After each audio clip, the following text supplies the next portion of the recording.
One of the best professional wrestlers in the world. Now James trying to control Purrazzo here in the early going here. There's arm drags from both knockouts.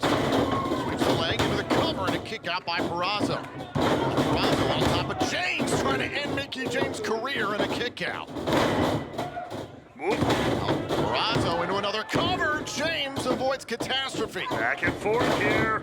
Cover on Purrazzo's shoulders down and a kick out.